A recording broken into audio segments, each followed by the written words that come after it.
Hola, hola, ¿me escuchan? Hola, profe. ¿Qué Sí, te tal? escuchamos. Ok, bueno, vamos a comenzar nuestra clase.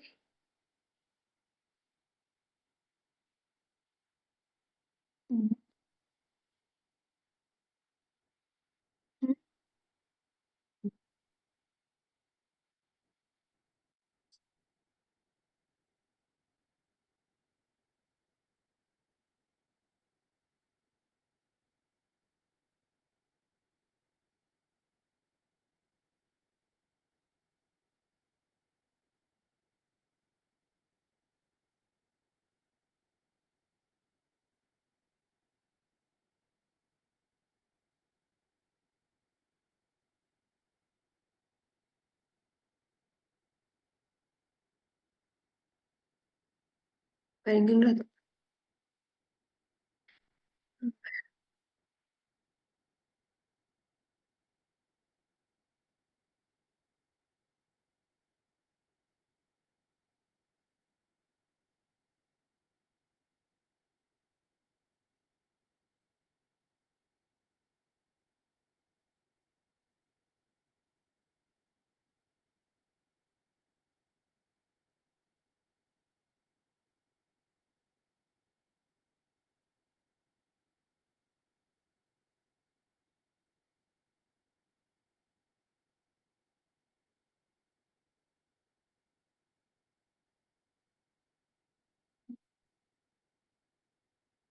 Sale, che.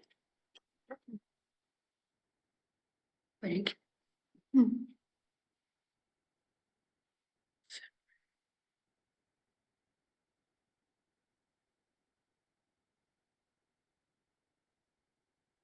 la- Es,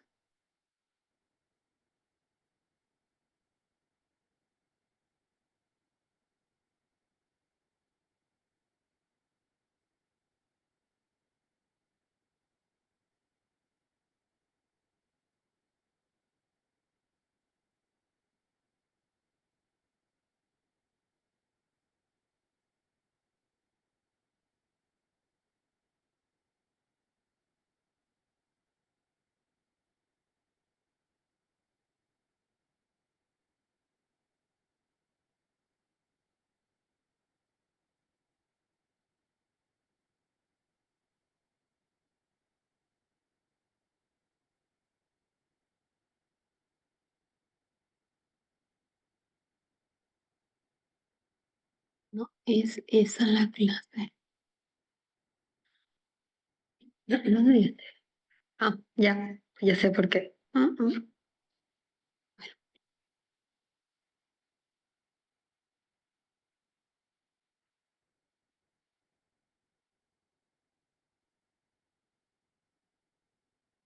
Sí.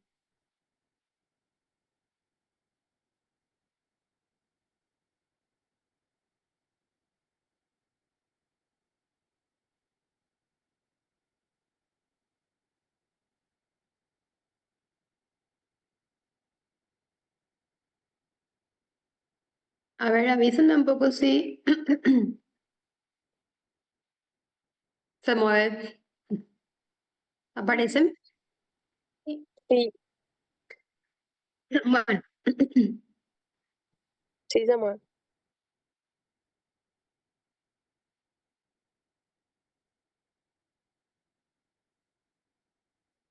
ahí, este me molesta.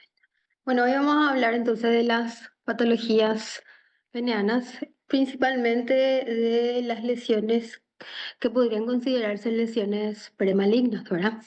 Algunas sí tienen relación con el carcinoma peneano y otras no. Sabiendo también que uno de los factores de riesgo es la infección por HPV de alto riesgo, 16-18. Bueno, más o menos para recordar cómo está formado el cuerpo del pene, tenemos lo que son los cuerpos cavernosos, ¿verdad? Que son estructuras vasculares de paredes gruesas, y tenemos por delante lo que es el cuerpo esponjoso, donde pasa la uretra peneana. Eso es muy importante, ¿verdad? A la hora de, sobre todo, diagnosticar los carcinomas porque se van haciendo por niveles. Obviamente, cuanto más en profundidad vaya invadiendo estas estructuras, es de peor pronóstico, o sea, mayor probabilidad de que haga metástasis. Aquí, a mayor aumento, nada más están mostrando el cuerpo cavernoso. Vamos a empezar a hablar de lo que es el condiloma acuminado. Lo mismo también que vamos a ver en femenino, aquí también lo mismo. Está causado por el HPV, en este caso es HPV de bajo riesgo. Los serotipos más comunes son el 6 y el 11. Es como una verruga, ¿verdad? La verruga que también podemos encontrar a nivel de la piel son causadas también por este tipo de virus de HPV, los de bajo riesgo, 6 y 11. Entonces, en teoría, ¿verdad? Estos no suelen hacer una evolución hacia un carcinoma, ¿verdad? Todo lo que sea de bajo riesgo no suele evolucionar hacia un cáncer. Se ven en superficies mucocutáneas húmedas del ojo. También se puede observar, ¿verdad? En la región interglútea, también se puede ver en la región perianal, ¿verdad? En la zona de pliegue también se puede ver. ¿Dónde vamos a encontrarlos a nivel del pene? En el surco balano prepucial, también en la cara interna incluso del prepucio o a nivel del perineo. ¿Qué es lo que es? Ustedes ya conocen lo que es la verruga. Son como unas proyecciones, ¿verdad? Acá dice que pueden ser rojas, a veces se vuelven grisáceas o blanquecinas. Pueden ser pequeñitas de 1 milímetro, incluso pueden ser más grandes, ¿verdad? Formando la famosa masa en coliflor. Histológicamente lo que podemos ver es la acantosis, que es cuando el epitelio da la impresión que el epitelio se sumerge, ¿verdad? Hacia el estroma, ¿sí? La papilomatosis es cuando hay una proyección hacia afuera y un eje vascular. Y la presencia de coilocitosis. La coilocitosis nos indica que las células epiteliales están infectadas por el virus del HPV y adquieren una característica bien notable, que es el famoso halo perinuclear, un núcleo que también le solemos llamar núcleo en uva pasa, porque el núcleo se vuelve bien hipercromático y arrugado, que da la impresión que se parece a una uva pasa. No hay evidencias de displasia ni tampoco de invasión. Acuérdense que esto es una entidad benigna y tiende a recurrir, pero no evoluciona al carcinoma. O sea que también pueden ser únicos o múltiples y generalmente lo que se ve siempre son múltiples porque a veces al rascar, ¿verdad? Eso va haciendo un autocontagio en esa zona. Bueno, ahí vemos una lesión, una pequeña lesión. Ustedes están viendo mi cambio, ¿verdad? ¿Sí o no? Sí, Sí, bueno. Pero no me permite acá hacer el... Ah, ya sé ya por qué. Ahí. ¿Y ahí? ¿Se mueve? sí se mueve. Ahí estoy mostrando las papilas, las proyecciones papilares y los coilocitos. A ver, un poco acá debería estar. Bueno, en esta zona, por ejemplo, vemos el núcleo que tiene un halo perinuclear, el núcleo se vuelve hipercromático, incluso también se pueden ver áreas binucleadas, o sea, dos núcleos aparentemente en un mismo citoplasma con el halo intenso. Esos son hallazgos muy característicos que se vinculan con la infección por HPV. Se le llama cambios citopáticos virales, ¿verdad? Relacionados con la infección del HPV. O sea, cuando vemos eso podemos decir que, ¿verdad? Probablemente es una infección que está vinculada con este virus. Y acá están mostrando las proyecciones papilares. A veces suelen soltarse como se ven aquí, ¿ven? Tanto ahí como parece flotando. Se sueltan, ¿verdad? Porque son proyecciones papilares que al cortar se desprenden, pero siempre mantienen el eje fibrovascular. Aquí, por ejemplo, se ve esa marquita ahí que se ve en color rojo, ¿verdad? Es nuestro eje fibrovascular. Aquí lo mismo, aquí lo mismo. Entonces, llama la atención esa papilomatosis. Bueno, podemos ver las lesiones que son premalignas o preneoplásicas o precancerosas, como lo quieran llamar, ¿verdad? Anteriormente se le llamaba carcinoma in situ, hoy ya tiene su nombre propio que es el PIN. Entonces, es una neoplasia intraepitelial peneana. Estas neoplasias pueden estar vinculadas con el HPV y también no tienen nada que ver con el HPV. Entonces, se divide en dos grandes grupos, ¿verdad? Las que están relacionadas con HPV y las no relacionadas con el HPV. Bueno, entonces podemos ver también aquí la pérdida de la polaridad, la displasia, la atipia nuclear y podemos ver lesiones tanto de bajo o de alto grado. Generalmente ya, ¿verdad? Para estas lesiones precancerosas se consideran las lesiones de alto grado.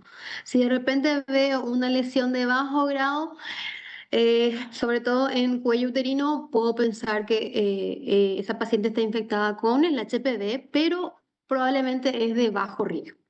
Esto siempre después se estudia otra vez a nivel molecular. Frecuentemente estas lesiones se asocian a un carcinoma epidermoide invasivo adyacente, o sea que voy a tener mi lesión, mi PIN, ¿verdad?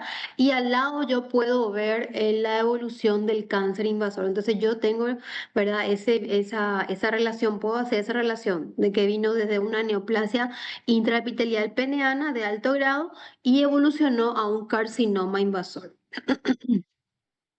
Aquí, por ejemplo, en esta porción vemos un epitelio totalmente normal, no vemos displasia, no vemos presencia de coilocitos y aquí sí ya hay una displasia, ¿verdad? El epitelio, tenemos un engrosamiento del epitelio y también nuestros núcleos están un poco más hipercromáticos, o sea que está faltando la maduración aquí en esta zona. Yo puedo considerar esto como una displasia.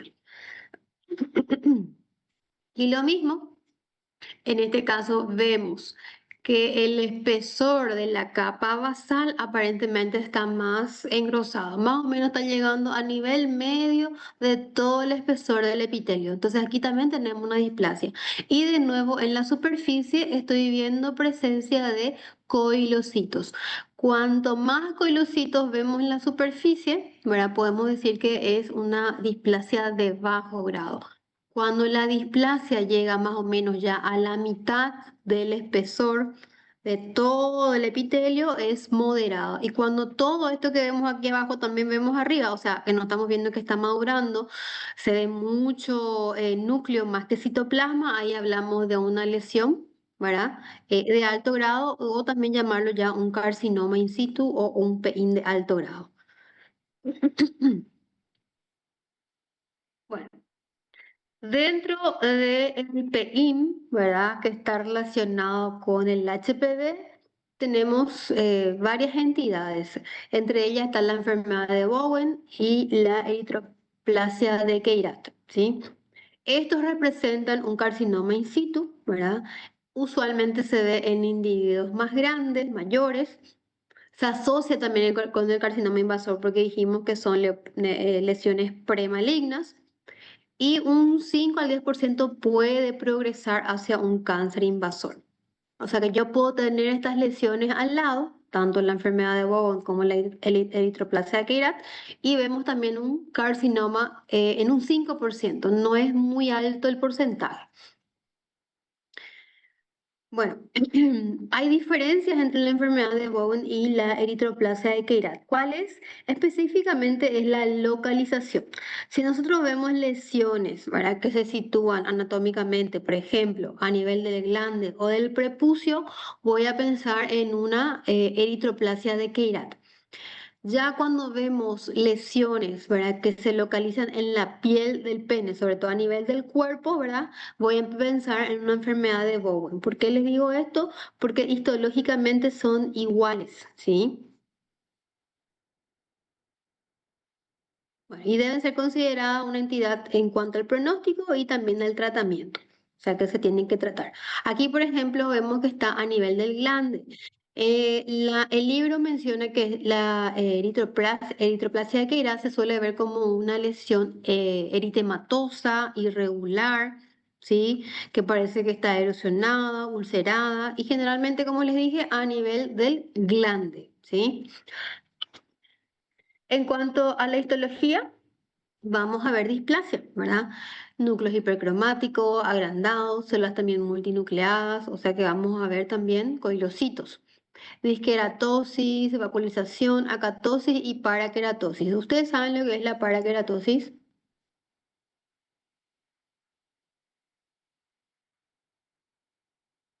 No, profe. La paraqueratosis es cuando eh, se conserva todavía el núcleo en el estrato que se está queratinizando. Entonces ahí le decimos que todavía hay paraqueratosis. Cuando ya no hay núcleo es queratinización. ¿Sí? Entonces la paraqueratosis es todavía cuando se conserva el núcleo en la capa superficial. Podemos ver también numerosas mitosis, tanto típicas como atípicas. Las atípicas siempre van a ser las multipolares, ¿sí? Las que tienen varios polos, a partir de tres. Inflamación crónica y proliferación en el estroma subyacente. Aquí de nuevo. Entonces vemos que todo el espesor, básicamente todo el núcleo se parece al estrato basal, lo cual nos está hablando de falta de maduración, ¿verdad? Y en la porción superior, ¿qué ven? ¿Qué cambio se ve? Aquí todavía se preserva un poquito. Aquí vemos una célula binucleada y se ve el halo. Presencia de coilocitos. Vemos que es más del 50% la falta de diferenciación o menos del 50%, según la imagen. Aquí ya hay mitosis, mitosis.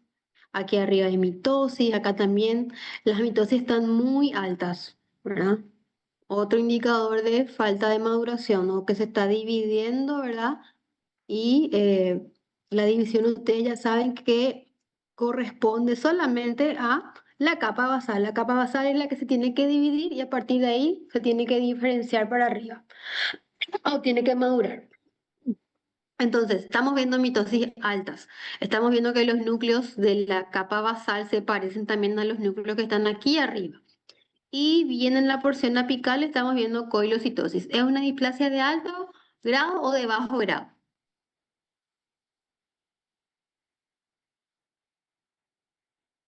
¿Qué les parece?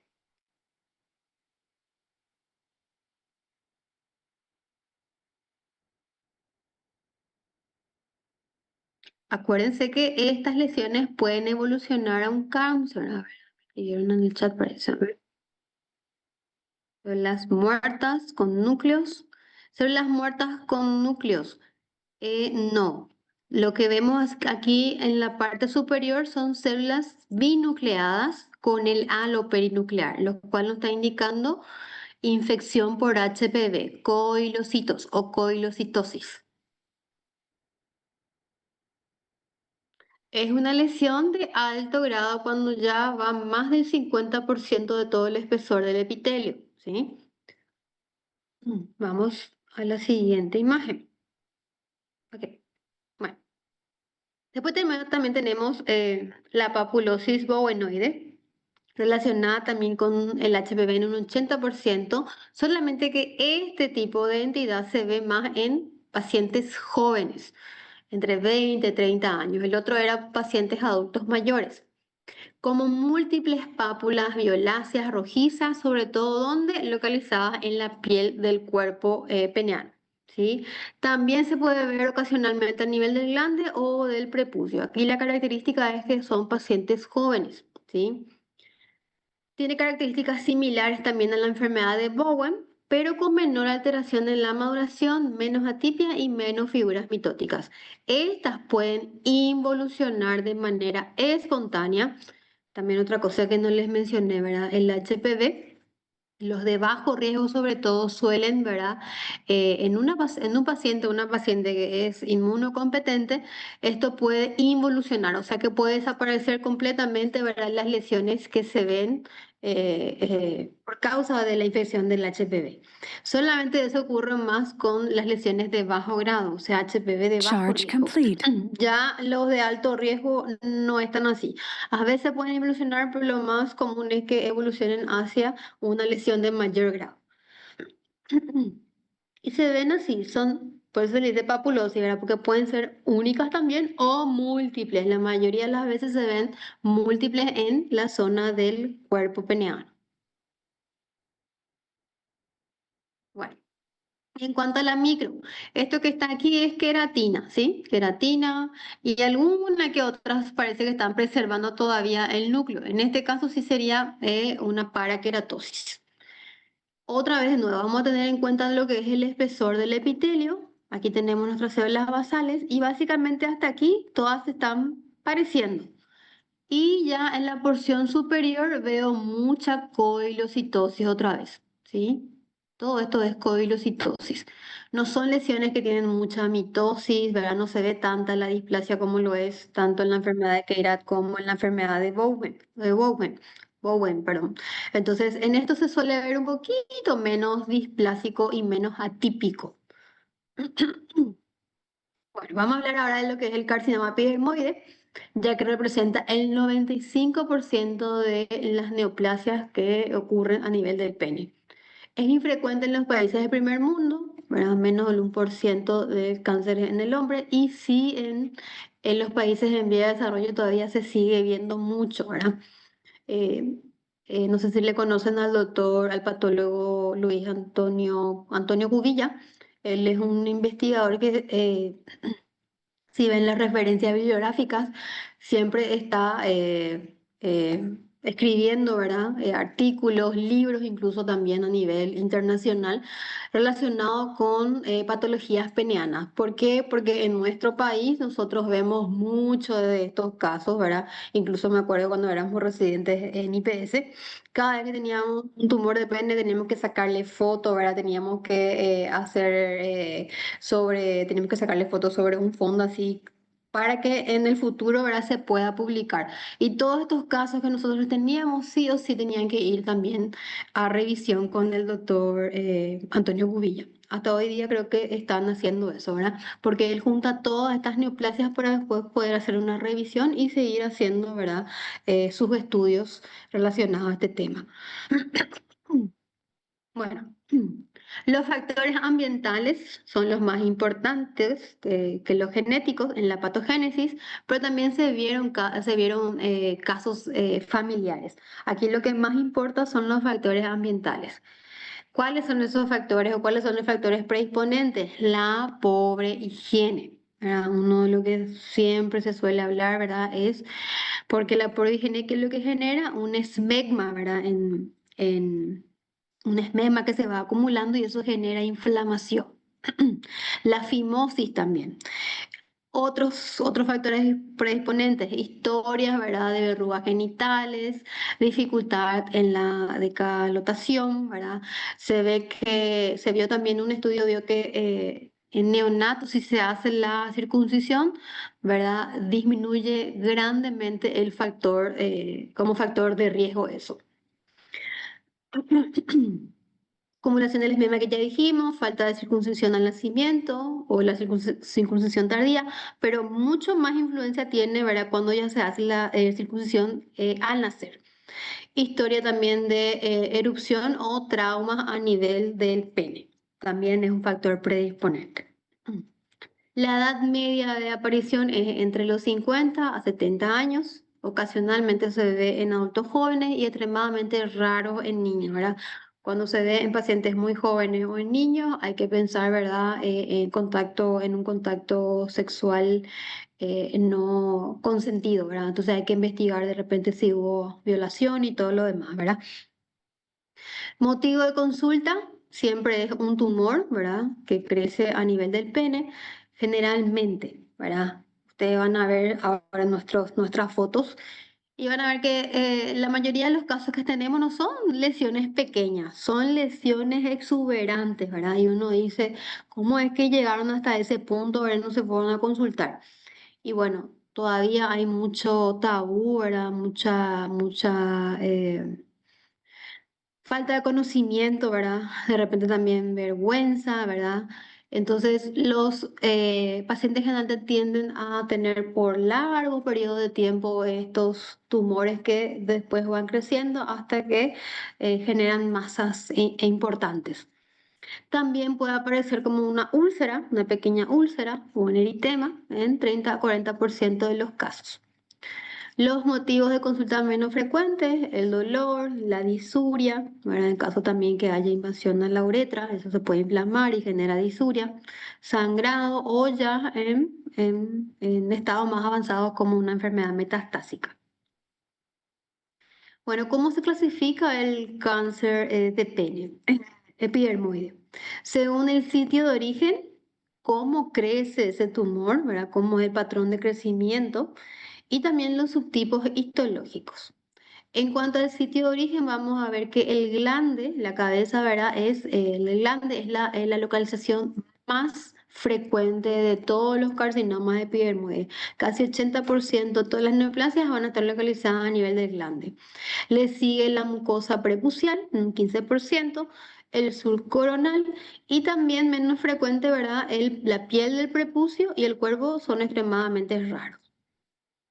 En cuanto al patrón de crecimiento, ¿verdad? ¿Cómo crece ese tumor? ¿Crece hacia afuera? ¿Invade hacia adentro? Vamos a ver. Entonces tenemos lo que es la diseminación superficial y como su nombre lo dice, va creciendo en sentido horizontal más que vertical, en profundidad. El siguiente patrón es el vertical, lo que nos está indicando invasión en profundidad y ahí se tiene en cuenta ver los niveles anatómicos. El patrón verruxiforme que parece como una verruga, y ahí vamos a ver tres otra vez subtipos histológicos que forman parte del verruxiforme. Generalmente suelen ser tumores de bajo grado, ¿verdad? O bien diferenciados, que crecen más hacia afuera que hacia adentro. Por eso tienen generalmente buen pronóstico, porque el crecimiento es exofítico, ¿verdad? Y no hace tanto invasión en profundidad. Después tenemos los multicéntricos, varias localizaciones y los patrones mixtos.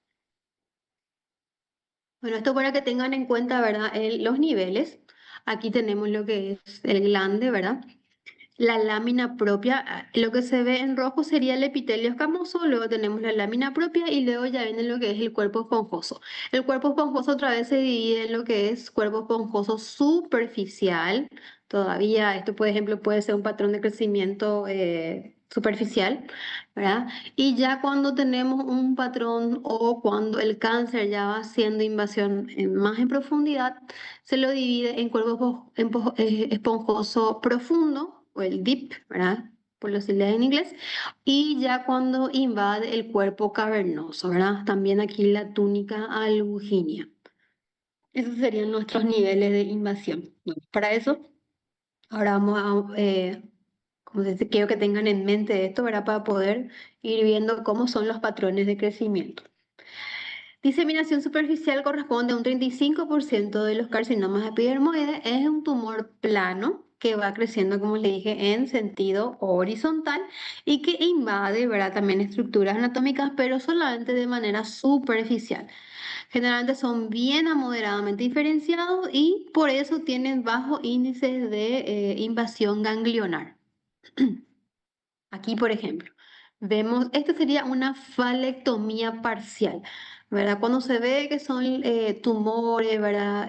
Superficiales, de repente también se hace, obviamente, estudios de imágenes, no hace falta hacer la falectomía total, entonces se hace de manera parcial nomás, porque se sabe que no invade estructuras profundas. Entonces, aquí vemos el glande, ¿sí? Allá está el orificio uretral. Y vemos una lesión blanquecina irregular que incluso también tiene, ¿verdad? Invasión ahí al prepucio, esa coloración blanquecina. Pueden ser lesiones, zona de lesiones premalignas, ¿sí? También hay que evaluar eso si hay PIN, ¿verdad? Por ahí. Y en esta zona que llama más la atención que parece una zona más aterciopelada, erosionada, de bordes irregulares. Se hace el corte y esto es lo que se observa.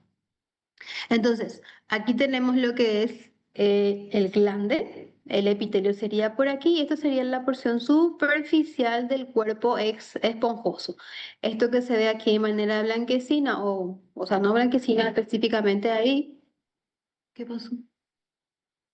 Em, Se ve un poco como una línea, ¿verdad? Que aquí sí en el dibujo muestra que es la túnica albuginea. Y luego tenemos el cuerpo cavernoso. Entonces vemos que es un tumor, ¿verdad? Que está más o menos a nivel del surco, ¿verdad? Aquí prepucial, este sería ya el prepucio. Y una lesión blanquecina irregular, pero que solamente está invadiendo de manera superficial. Ven aquí también esta lesión que se ve aquí. Esto podría ser una zona de lesión premaligna, un PIN, ¿verdad? Un PIN o ya un carcinoma in situ, ¿verdad? Y luego que haya progresado al cáncer invasor. Lo más probable es eso, ¿verdad? Bueno, bueno, luego tenemos, le sigue el crecimiento vertical en un 20%. Esto ya va creciendo en profundidad. Frecuentemente son tumores ya de mayor grado, pobremente diferenciados. Y aquí sí ya hay riesgo, ¿verdad?, de invasión a ganglios linfáticos, mayor que el superficial. Bueno, aquí, por ejemplo. Vemos también que es un tumor que está localizado en la cabeza, ¿verdad? El glande. Hay zonas que están ulceradas. ¿Y qué es lo que llama la atención en esta zona que está aquí? Esto ya es el prepucio. Impresiona que el tumor no está solamente aquí, sino que, ¿verdad? Hay una invasión ahí en profundidad, por eso hay como un ensanchamiento también y una zona indurada a este nivel. Incluso, ¿verdad? Hay estas pequeñas áreas sobrelevadas que, ¿verdad? Parece que como que hacen invasión de adentro para afuera. Bueno, aquí se hizo el corte del tumor y se observa de nuevo. El tumor, ¿verdad? Probablemente aquí ya zonas in situ, ya invasivas, ¿sí? Y bordes aquí, por ejemplo, estos son bordes infiltrativos. Otra cosa también que se tiene en cuenta cuando se hace el índice pronóstico, ¿verdad? Si esos bordes son infiltrativos, peor pronóstico. Si esos bordes hacen un efecto de empuje o pushing, también se le dice, como que van empujando nomás sin hacer estos niditos, ¿verdad? Que se separan del tumor principal. Entonces, los que tienen un patrón de tipo infiltrativo, peor pronóstico, los que tienen un patrón de tipo pushing serían un pronóstico más favorable. Bueno, y aquí, ¿qué les llama la atención? El carcinoma es todo esto que está en amarillo y ya está haciendo invasión total de lo que es el cuerpo esponjoso y ya está también haciendo invasión de la túnica albuginea. Es un tumor, ¿verdad?, de mayor profundidad. Lo mismo aquí. Aquí se ve la túnica que separa el cuerpo cavernoso y toda esta zona, ¿verdad?, es invasión. Crecimiento vertical. Bueno, luego tenemos el patrón de crecimiento verruxiforme, un 25%. Estas neoplasias tienen un aspecto papilar. O sea, vamos a ver el aspecto coliflor, vamos a ver el aspecto de verruga, ¿verdad?, condilomatoso, etc. Son bien a moderadamente diferenciados. Como les dije, crecen más hacia afuera que hacia adentro. Por eso, de nuevo, buen pronóstico, bajo índice, ¿verdad?, de metástasis linfáticos. Y incluyen subtipos histológicos que es el carcinoma verrucoso, el condilomatoso y el papilar. Se ven así. Si yo les muestro esto, ¿qué van a pensar a ustedes? ¿Cómo le van a describir macroscópicamente? ¿A qué se parece?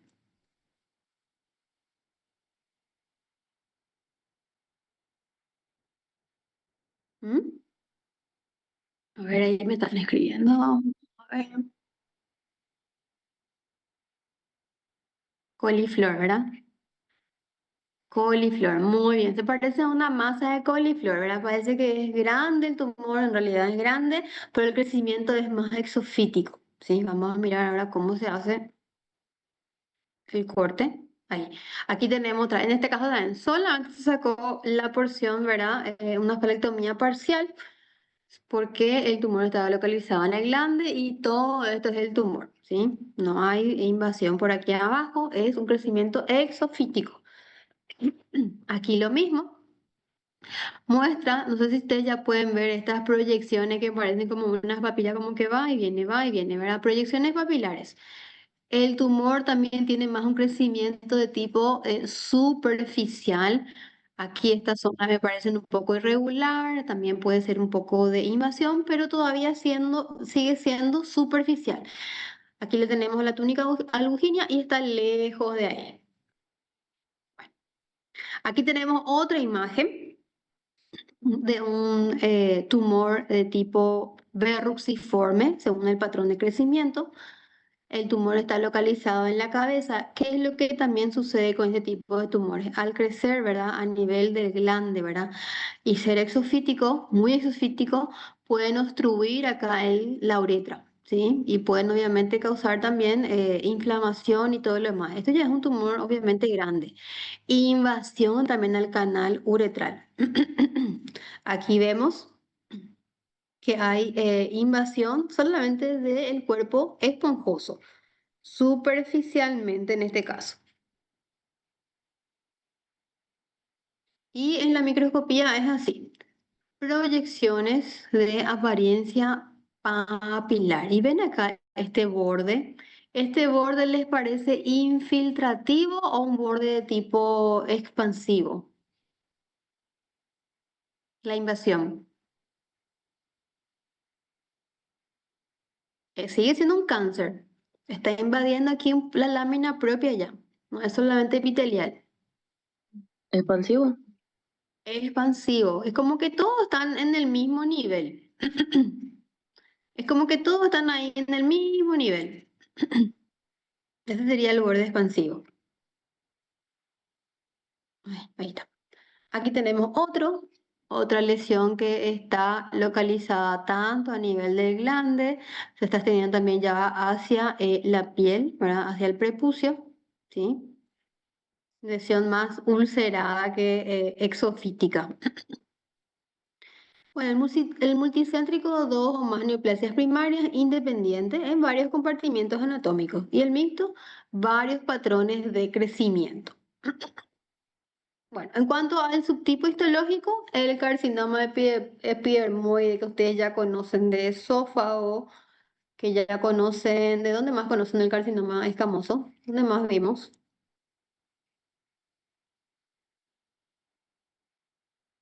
Esófago hasta ahora, ¿verdad? Ah, pulmón también.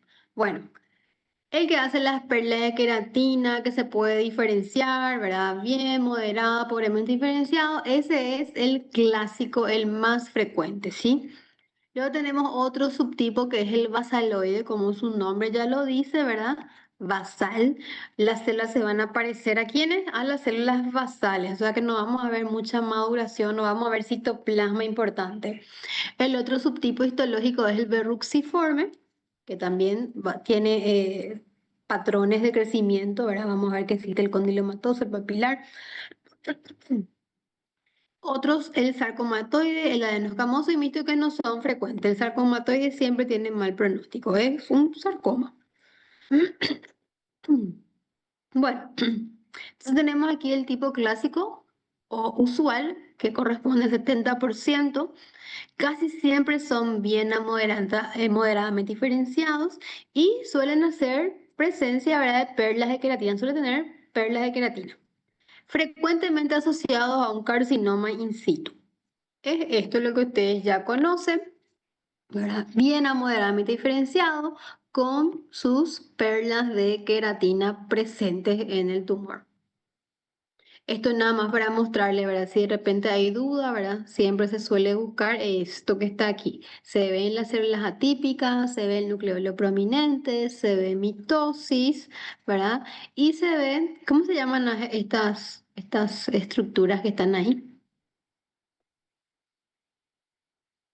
Que tenían un formato de tren, de vías del tren.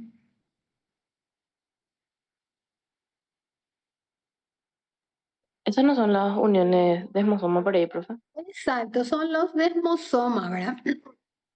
¿Qué es lo que nos están indicando aquí? Que estas células se están intentando separar, pero todavía se preserva alguna que otra unión. Muy importante siempre para identificar lesiones epiteliales o tumores epiteliales o neoplasias epiteliales.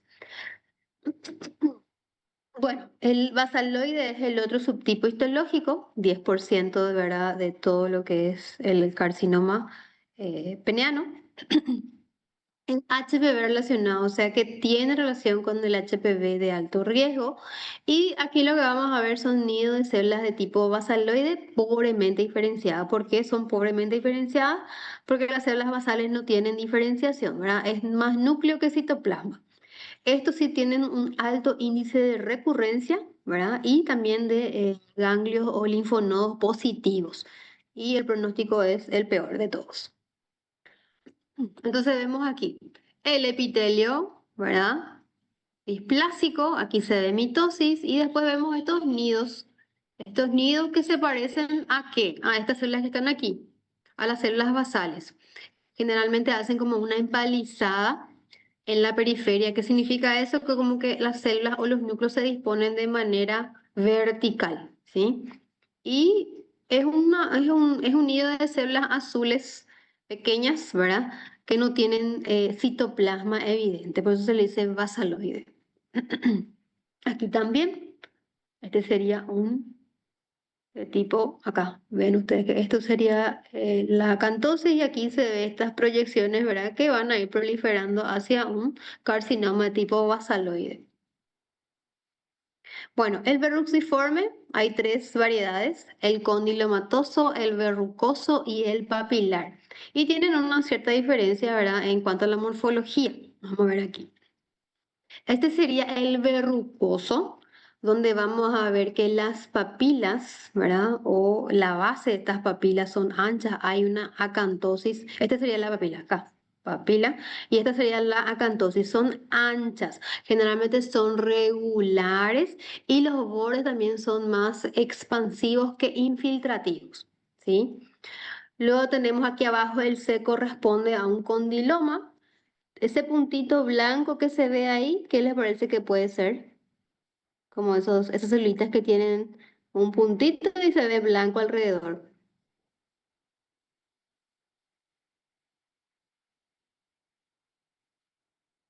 Los coilocitos. Estaba mencionando, ¿verdad? Que esta lesión, que es el condiloma, tiene coilocitos, ¿verdad? Tiene coilocitos, pocos coilocitos en la superficie apical. En este no se observan coilocitos. Luego tenemos lo que es el carcinoma papilar. De nuevo, aquí sí, las proyecciones papilares también anchas, su eje fibrovascular, no hay presencia de coilocitos. Y miren aquí. El borde, ¿cómo es? ¿Expansivo o infiltrativo?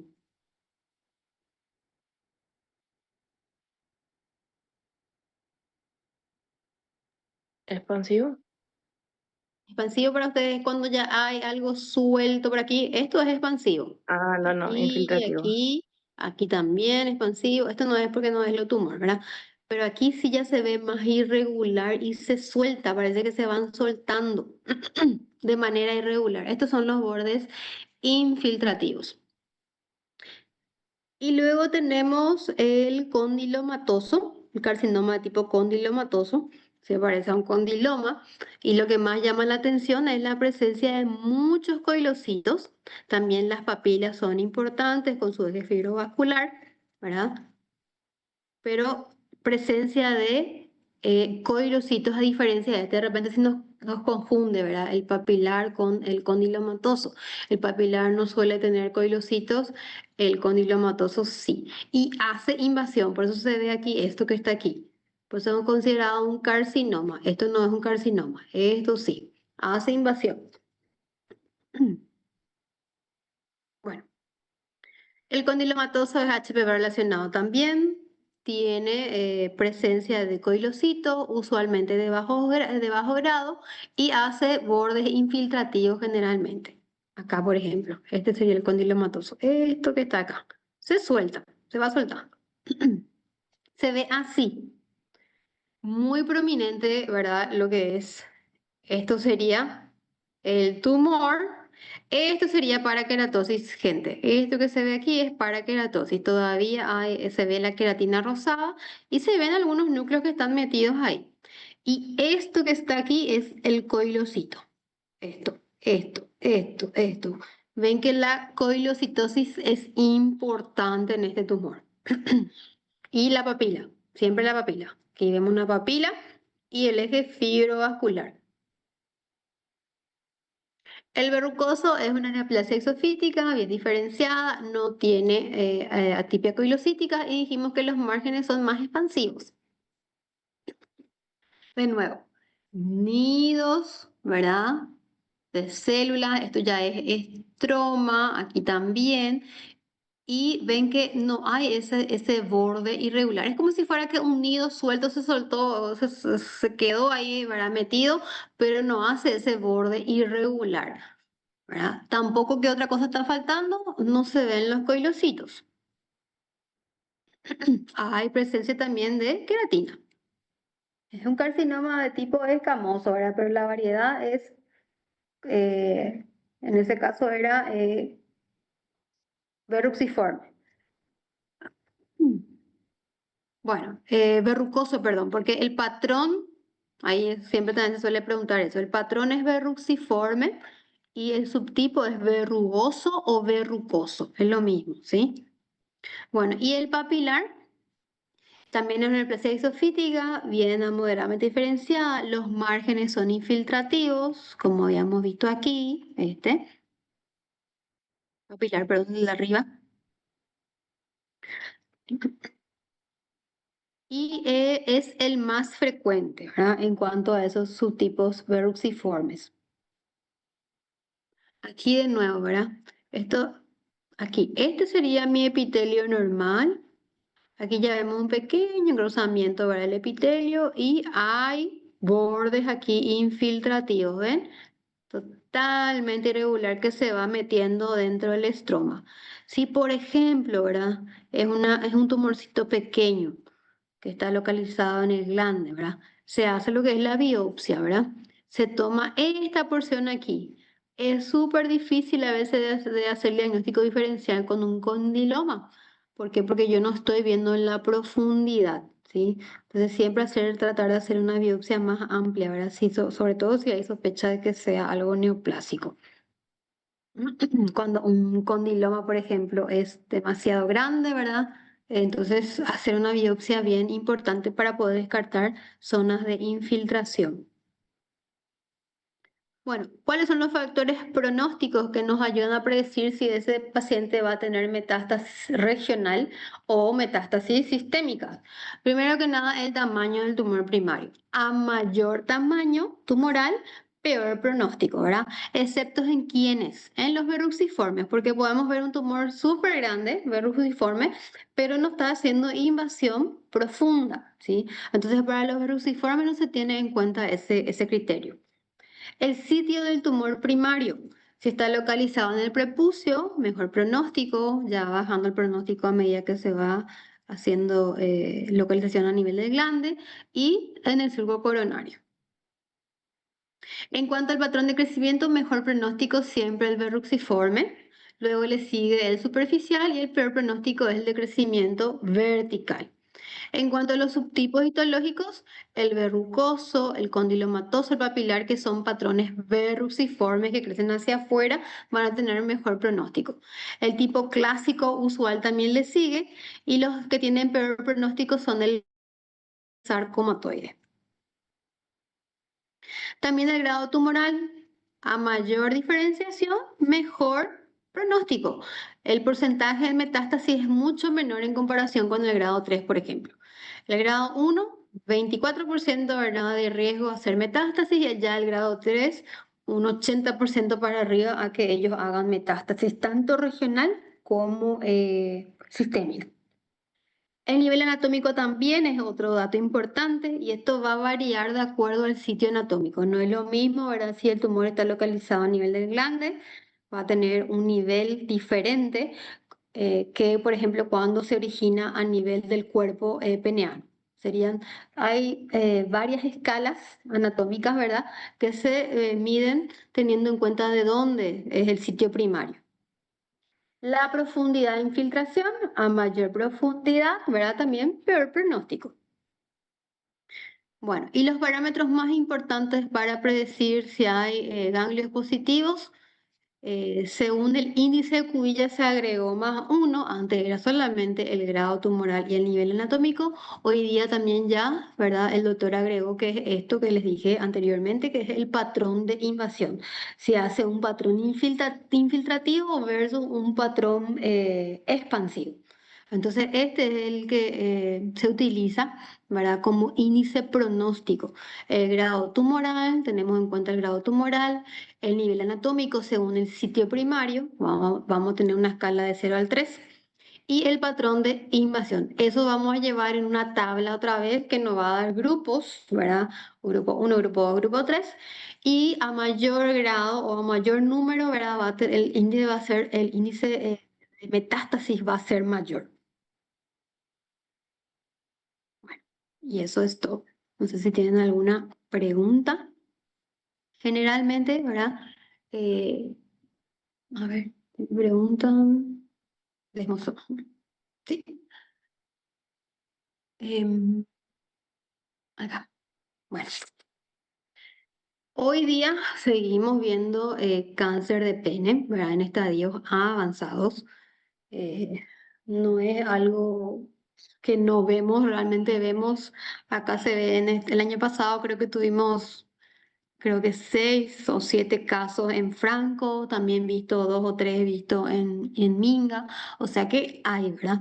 Uno de ellos era un tumor así también de tamaño importante, creo que tenía 7 centímetros por 9, algo así. Era bien grande, era, ¿verdad? Y yo me preguntaba, ¿verdad? ¿Cómo es que no le molesta o no? Bueno, uno de ellos, por ejemplo, resultó ser un paciente indigente con trastornos mentales, ¿verdad? Que una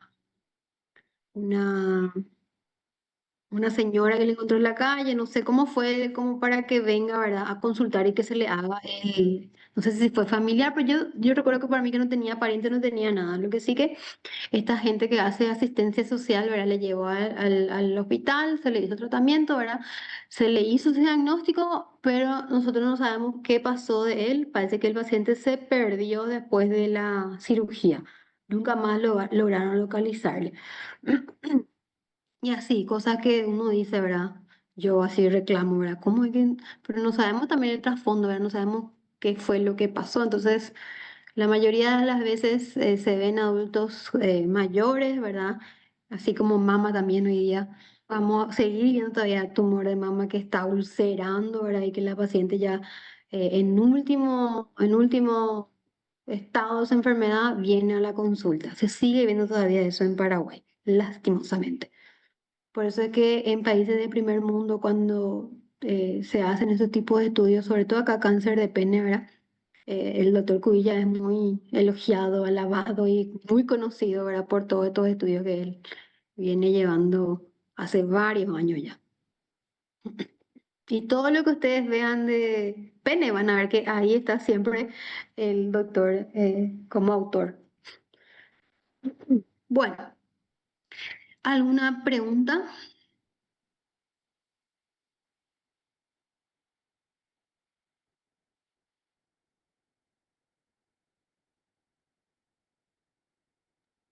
Todo muy claro, doctora. Muchísimas Bueno, gracias por las clases. chicos, bueno, ahora vamos a alentar a quién? A Alan, ¿verdad? Sí, Sí. no sé por qué todos terminamos queriéndole a Alan, pero bueno, se merece. Ay, ay, ay. Bueno, chicos, nos vemos y a alentar a Noruega. Que gane Haaland. Bien. Chao, Chao, chao. profe. Chao, chao. Chao, profe.